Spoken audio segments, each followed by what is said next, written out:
Oh, listen, don't play that game with me. We're talking here about energy production. Oil and natural gas are energy production. And the facts of the matter are this president has reduced our ability to be energy independent.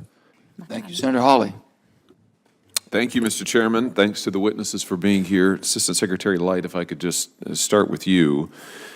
In the years leading up to Russia's invasion of Ukraine, almost a year old now, many European governments prioritized what they called the climate objectives. I'm not sure that their policies actually improve their environment, but that was their surmise. Climate objectives over energy abundance. And in particular, they prioritized cheap energy from an authoritarian regime over energy independence. Do you think that that playbook executed by governments in Europe is something we ought to be doing in the United States? I think that the clear lesson is that no country should be beholden to one supplier for its energy sources or a very large proportion of its energy sources, and that energy security is built on energy diversification. I think that energy diversification is at the backbone of U.S. energy policy, and so I don't see any risk that the United States will follow suit in that respect. Well, you say energy security is built on energy diversification. I would have thought energy security would be based on energy independence. Am I wrong about that? I think it's independence, but I also think that it's not just one source of energy, because things can go wrong. No one should put all of their chips on sort of one marker when it comes to energy security. So I think that to have as diverse a supply as possible, while still looking at other goals like climate goals, is a very good path forward for countries to take, and it's something that the United States wants to support other countries in helping to do. Well, why wouldn't we put our chips on American energy? And we've got various sources of energy in this country. Why wouldn't we put our chips there? I think we are putting our chips. No, we're not. We're producing less oil and gas in this country than we were previously. The president, when he came to office, his first day in office, he imposed a moratorium on oil and gas leases on federal land. Since then, he has leased the fewest acres of federal land for oil and natural gas since the Truman administration. Why are we shutting down American oil and natural gas production, taking away American jobs and making ourselves more dependent on foreign sources of energy? I don't understand this policy. Well, the U.S. will produce a record amount of both crude oil and natural gas in 2023, even higher than the spike's pre-COVID levels. And the president is actively encouraging U.S. oil producers to increase production and reinvest their profits back into production rather than buying back stocks. And I think that's the right policy to pursue. He's doing that while he is shutting down the ability to lease federal land for oil and natural gas, the fewest acres of federal land leased since the Truman administration. He's boasted about how he hopes, he just said in the State of the Union, that we may not need American oil after another 10 years. I mean, what kind of a message does that send? Is that energy security? So any questions about leasing on federal land, I would direct to the Department of Interior, not the Department of Energy, sir. Oh, listen, don't play that game with me. We're talking here about energy production. Oil and natural gas are energy production. And the facts of the matter are this president has reduced our ability to be energy independent. And you're sitting here telling me that that increases our energy security. It looks just the opposite to me. It seems to me that you're recommending the European playbook, which left them dependent on foreign nations, left them dependent ultimately on hostile actors, and that's what you're trying to replicate here again in the United States. I just don't understand why this course of action is being recommended, why your administration's pursuing it. I also don't understand why you would shut down pipelines that cancel thousands of good-paying American energy jobs. I mean, why is that a healthy energy policy for this country? With all due respect, sir, I really don't see much of a comparison between where Europe was before the outbreak of the war and their energy mix and where they were getting energy from and where the United States is today. Well, let me just ask you, just on the topic of dependence on authoritarian regimes, about China. China is one of the largest processors of the materials that serve as the building blocks for many of the so-called green energy transition that the administration is pursuing. According to the IEA, China processes 40% of the world's copper, more than 30% of the nickel in the world, 60% of cobalt, 60% of lithium, and more than 80% of rare earth minerals. Now, in light of that, many commentators have suggested that the United States is even more dependent on China for key components of solar power, panels, wind turbines, and batteries than Europe was on Russia in the lead up to the invasion of Ukraine. So I say again, in light of all of that, don't you think that this administration's climate agenda is making us more dependent on China while we lessen our reliance on our own domestic energy sources? Well, sir, as I said in my testimony before, I think you're absolutely right. China does own too much of the critical minerals supply chain from ownership of resources through processing and through the creation of modules and other sort of parts of clean energy components. So why would you want to make us more dependent on them? Use the tools that the Congress has given us, sir, to make sure that we diversify the supply chains, reshore as many of them, and create sound relationships with non-Chinese suppliers. That is absolutely a top priority of this administration. For heaven's sake, here's what you've done. You came to office. You took us from being an energy independent nation to being an energy dependent nation. You have made us more dependent. Now this administration's gone begging to OPEC and dictators all around the world. You have made us less energy secure. Now you're making us energy dependent on China. You're canceling good-paying American jobs. It's a disaster, and all the while increasing the cost of energy across this nation.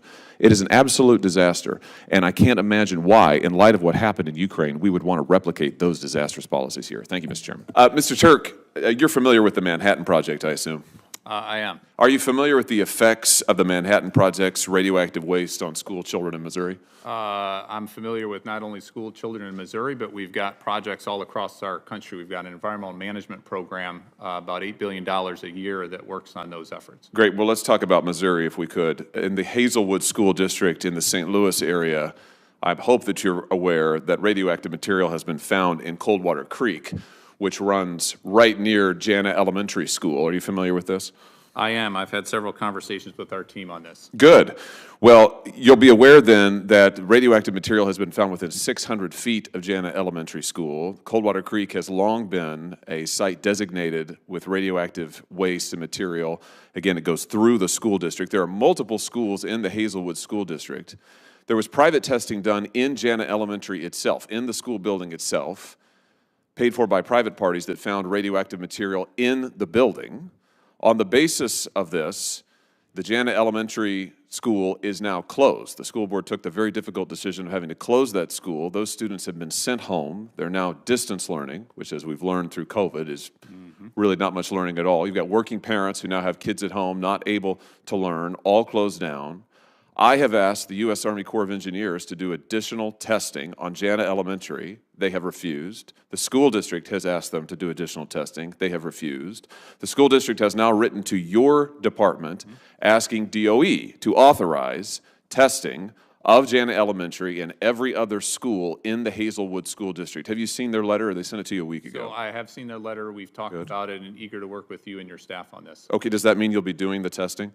So we've had conversations, including with the Army Corps, and I don't particularly understand where the Army Corps is coming from. Neither do I. And so we're having conversations with them in terms of the jurisdictional nature of it. But happy to have conversations, happy to do right by citizens in Missouri and elsewhere when we deal with the Manhattan Project implications. Well, with all due respect, I'm not particularly interested in the conversations. I'm interested in getting a result here. These parents have been waiting for years, frankly, years, to get some cleanup done. I don't think it's too much to ask that this school district, and beginning with Jana Elementary, but the entire school district, get proper cleanup done and these kids be able to go to school in a place that doesn't have radioactive waste within 600 feet of their school, or maybe in the building itself. So what the school district has asked you to do is to authorize testing immediately at the Jana Elementary site and every other school building in the Hazelwood School District. They're not asking the Army Corps for that. We've already tried that. They're asking you. They're asking DOE. So my question to you is, will you authorize it? So happy to work with you on that, Senator. I need to talk to the team and understand the particulars of what's involved there. I don't understand right now the particular intricacies of jurisdiction from the Army Corps and what our involvement is. We need to have the statutory and ability to get involved in cases along these lines. So I just need to talk to the team, but happy to work urgently on it. What does that mean, you need to have the statutory ability? Unlock that for me. So the way it's been described to me is the Army Corps has been the principal government agency that's been involved here, relevant here as far as these issues go. I just don't know what our involvement is from the DOE side of things. What is our particular jurisdictional hook? What is our ability to help in this particular situation? So that's what I need to go back to our team and get an answer for you. Well, let me tell you how this sounds to the parents. How this sounds to the parents is they have for years been asking to have this site cleaned up. Then they're told that there's radioactive waste in a creek that their kids play along, right adjacent to their elementary school playground. Then they're told that another analysis has found radioactive waste in the building.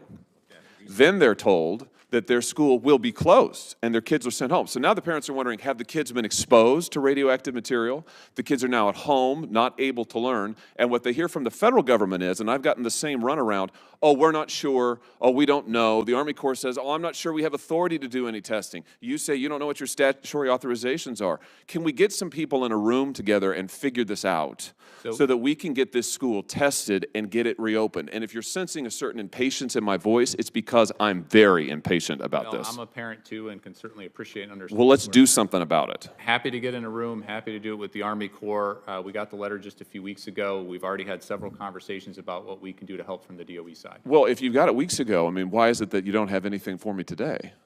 I need to go back to our team and see where they're at. Okay, The last will you- conversation I had was about a week and a half ago on Oh, that. for heaven's sake. Well, listen, while we're sitting here talking, Senator, if I could help you maybe on that, because I just got staff, and Sam has been here longer and seen most of this legislation, and this will not harm your time. But I was told that back when there was another senator, back maybe 20 years or more ago, transferred that authority to the Corps. We'd have to. That's what I was alluding to. He's trying to find out. We have to do that here, and we'll do, I agree with you, it should be done. It should be in their hands. He doesn't have the authority right now. I'm understanding that it's still within the Corps' jurisdiction. That's why it's so confusing. That should never have happened. yeah, that may be true, Senator, and I appreciate that. It's not so clear to me, actually. It looks like to me there's maybe overlapping authority, but what I'm trying to do here is light a fire. No, I think, And I just on behalf of the parents, who I just want them to, you know, they've gotten the runaround for literally years. I just wanted to let the record reflect that as we're sitting here chatting about this, their kids are at home not getting educated. So what I'm asking you to do is figure it out and get me an answer. And if we need to do something legislatively, we're going to do it. we have to do it. He cannot do that, what you just asked him. We can, and we must, and we should do it as quickly as possible. If you put your staff with Sam Fowler, we'll have it ready for you immediately. Well, thank you, Mr. Chairman, but I still want an answer from you. As I'd like the school district has a letter into you. I'd like you to answer that. I want to be copied on it, and I'd like to see a response. We're more than happy to make this a top priority, work with Sam, work with the chairman, work with your staff, Senator, and try to do whatever we can from our end to be helpful. And if there's legislation that's needed, great. Like We'll fix it. this is what we do. This is what our environmental management program does. Thank you, Mr. Chairman.